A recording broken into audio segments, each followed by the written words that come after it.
Today I'm going to share with you this whimsy meets Asian inspired demi-lune table that was so much fun to create, and it all started with this amazing koi fish furniture design transfer. So this is the table before. It was pretty beat up and had certainly seen better days. I found this at a local garage sale just a few blocks over and bought it for about $15 and brought it home and decided to just prime it up because I really wasn't sure what direction I was going to go with my creativity. So I am using today something I don't use very often, but it's really handy, and it's one of these blue applicator sponges. This is a really good thing to use when you're working on table legs or chair spindles. It's really difficult to get a good finish with a brush and paint. You can use a sprayer or a roller, but if you just want to do something simple, this paint pours directly into the lid of the primer, so the blue sponge fits perfectly in that lid, and you just dip it in the lid and then rub it on. And then I usually go back and do this stippling technique with the sponge. I do the exact same thing with the brush. It breaks up those brush strokes. You see that from the left to the right, you could see where I'd stippled versus where I had just ran the brush back and forth from left to right. So I'll do the same thing here. The brush allows you, or the sponge allows you to get really great coverage in a very short amount of time. Now, same thing. You could use a sprayer, but I don't like sprayers. I don't like the mess. You could use a roller, but then you've got the tray to clean up and the roller to clean up. The sponge is easy. See, I've got the lid there in my hand. I have a little bit of primer in that lid, and I just pounce this on in a stippling technique, and it breaks up those stripes that you can see there going from left to right. And then when you go to clean up, all you have to do is take that sponge to the sink and just rinse it out and squeeze it out, and you don't have any equipment cleanup. So you can see here the application with the stipple on the left and just the rubbed on primer on the right, and I hope you will give a sponge application a try. All right, so let me talk to you about this design transfer balance. This is the adorable koi fish transfer that we will be using on this table, and let me show you how I prepped for this application. What I want to show you is how versatile the design transfers are, because you can cut out from the design whatever it is that you want to use. Like here I used a flower that I cut in half to put on the top and the bottom, and each individual fish I was able to flip in whatever way I wanted to. So let me show you exactly how I did this. We're going to do this on the second section here. I used Caviar Black, which is my favorite black by Dixie Belle. It's the most dark, it's the darkest black that they have, and I'm using an angled brush here. This is one of the Dixie Belle brushes as well. It goes to a point on one side, and that allows you to get up in the corner of that area that's where the skirt meets that leg, and then also up under the base of the table. So I'm applying this in just a regular left to right brush motion. I am not using any water at all, but I'll show you here in just a minute how I'll come back with a round brush and stipple that out. All right, so now I'm using my round brush, and I am going to just, while the paint is wet, just go in and just blot back and forth, just straight on. It's called a stipple or a pounce, and this just breaks up the brush strokes. It gives an even overall finish, and I honestly believe that the design transfers work better on a stippled surface anyway. That's just my personal opinion, but you'll see me doing this under most transfer applications. So while the black is drying, let's go ahead and use our fluff, which is my favorite white, and let's start preparing these legs to look like that stripe leg that you see there on the left. So I'm just going to apply a single coat with my brush. You can use a sponge to do this as well, but I've got my brushes out, so I'm just going to brush on this white fluff in one layer, and then I'm going to do the exact same thing by coming back and pouncing out all of the brush strokes as well. Here you can see me using that pouncing motion. I just used the exact brush that I already had and just sort of broke up those brush strokes. So you can see that the black caviar paint is still wet. I'm just going to continue to let that dry while I do a base coat on the 3 remaining legs. And then I'll let those legs dry while I go back and work on the black section that I painted. And that's the way I like to do projects. I like to work on one section, let that dry, move to another area, let that dry, go back to the other section. It just allows you to get your project done in a much more efficient way. So now that all the legs are painted white and my black still wasn't dry, I use my heat gun often to speed up the project.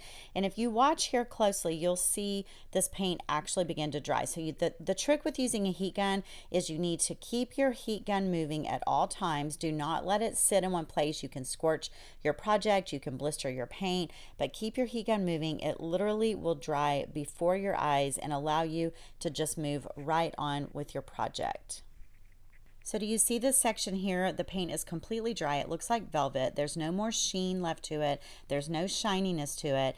You just want to let this cool down really well before you start trying to apply your transfers. All right, it's time to apply our transfers. So this is what you can see on the front. It's a small sampling of what it looks like. But if you turn the tube over, you will see that the sheets are actually divided into 4 sections. So there's 4 sheets inside that transfer tube. So I'm going to pull those sheets out and choose which fish I want to use and just cut them out of the transfer.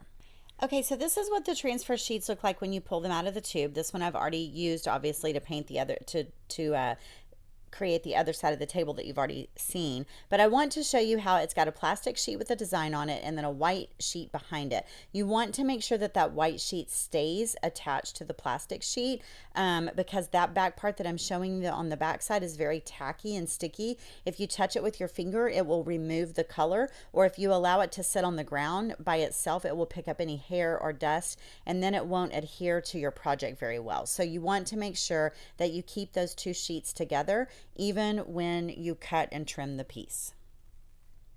All right, so this is what I've done. You see I've got the plastic backing, or the plastic sheet plus the white backing still there while I'm looking at how I want to lay the fish out on the table itself. So I've cut out an orange fish. I also cut out one of the spotted fish. I'm going to hold them both up here in just a minute, but just make sure that you keep those 2 sheets together. And I'm just trying to decide, which angle do I want my fish to be in. A lot of people will use tape and sort of tape these up for a little bit to kind of get a visual. I never do that. I'm very decisive. I know pretty much exactly what I want. Once I hold it up there, I just go with what feels right.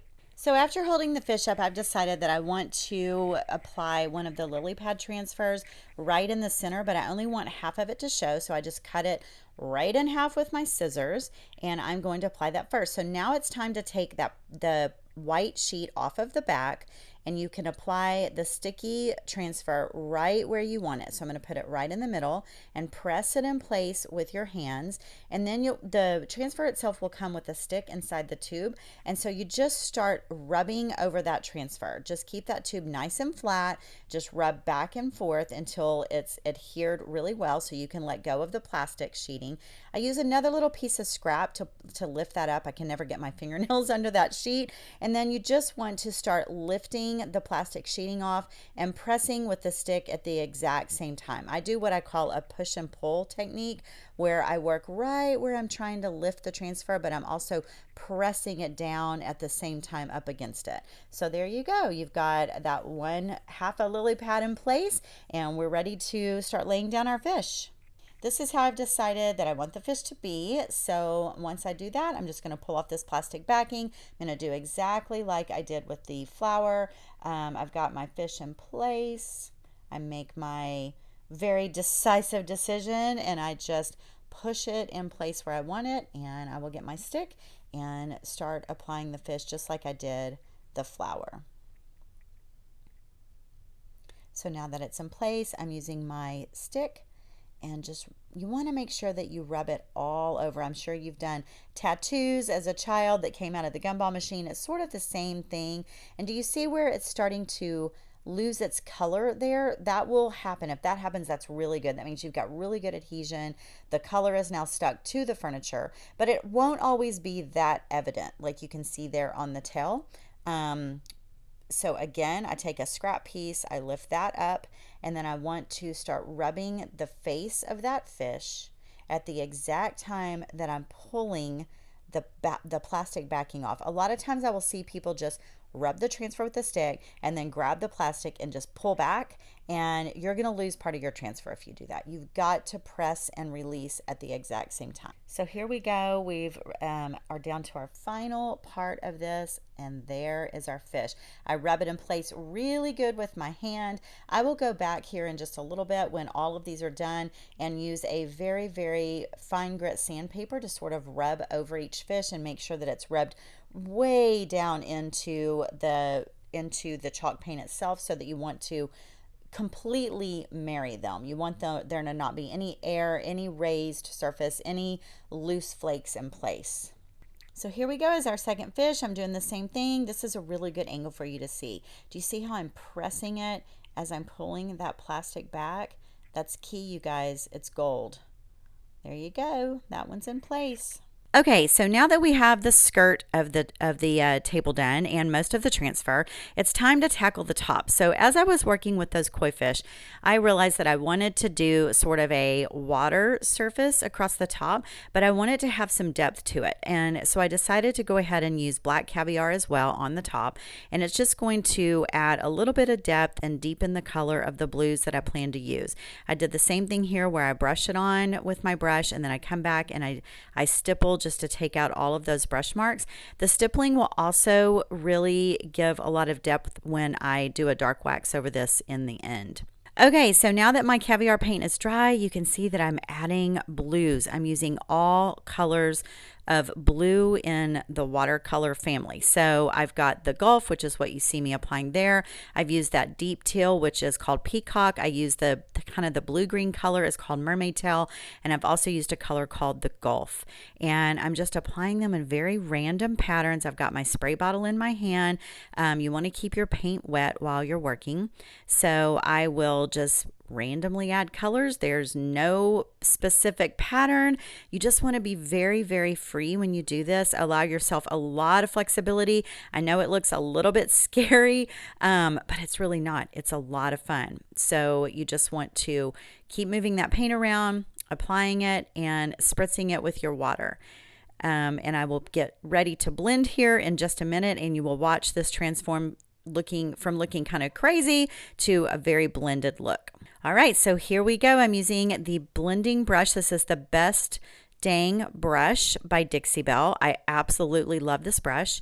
You just move this brush and look at that. Look how it's making it very sort of cloudy and dreamy looking. You just move the brush in tiny circles. You see how I spritzed it with water there? You want to keep your paint wet, and this just marries all of the edges of the colors together. I don't even usually wipe my brush off in between. I just move it from one section to the other. The more you work these colors together, the more believable and dreamy that it begins to look. So here we go. This is just my first coat. I'm actually going to do this again on a second coat, but do you see how the colors all start to look at that, how they're blended together? Isn't that amazing? And it was so much fun. I really do hope you'll try it. Okay, so we are going to move on to this outer edge of the table. It's a small edge and it's a detailed edge. And unless you're bringing your color across from the top of the table on around that edge, if you want to do something special and different on this outer edge, like a feature piece, which I'm about to do, we're going to be doing black and white stripes here, just like I did on the legs. I'm using the exact same technique, but you need to be careful. You don't want to get paint up over that edge because it's white and the top is blue and it's blended beautifully and you don't want to mess it up.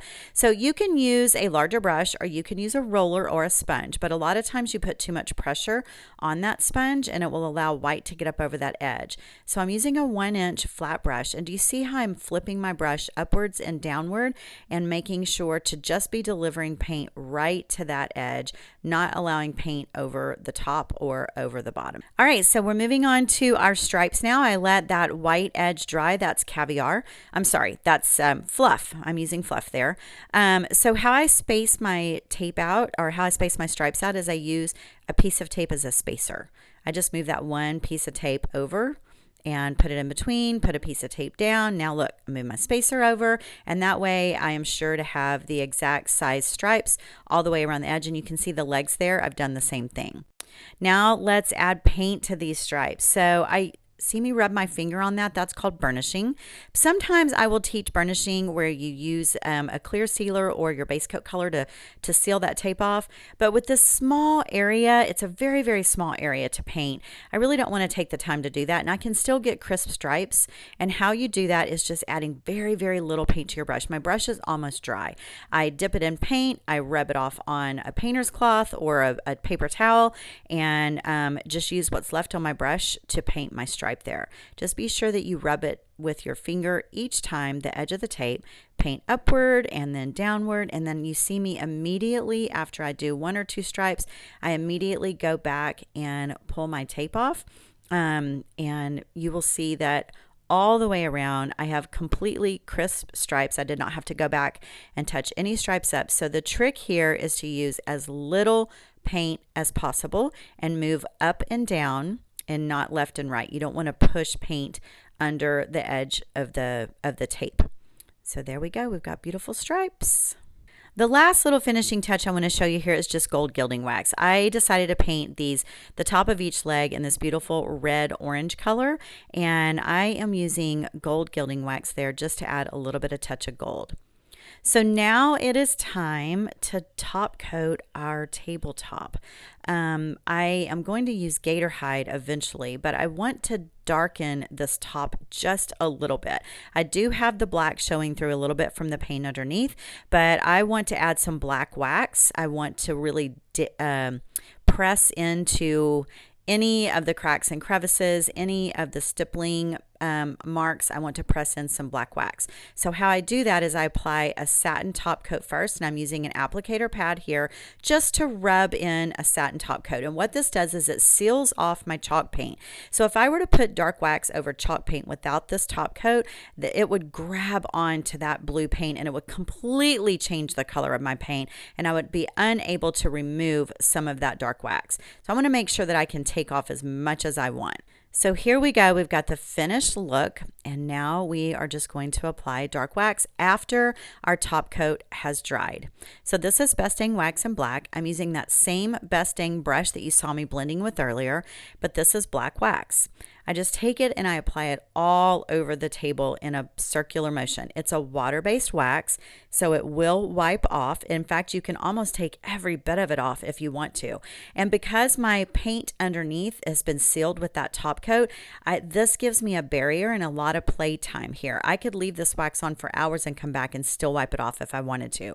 I'm just going to apply it all over the surface. I'm pressing it in really hard into all of the paint because I want to leave a little bit of that black wax, but I'm going to take most of it back off. So this is what it looks like. Kind of scary, right? But do you see how it's been pressed into the paint there? That's what you want.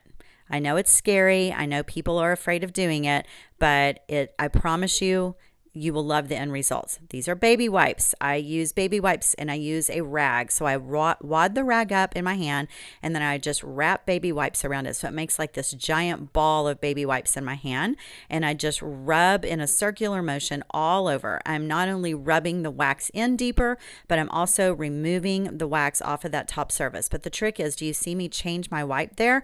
You want to flip that wipe and keep it very, very clean. If you've got black on the wipe, it will not remove the wax. And here we go. There is our finished table. I hope you love it. Please like and subscribe, and we'll be back next Sunday.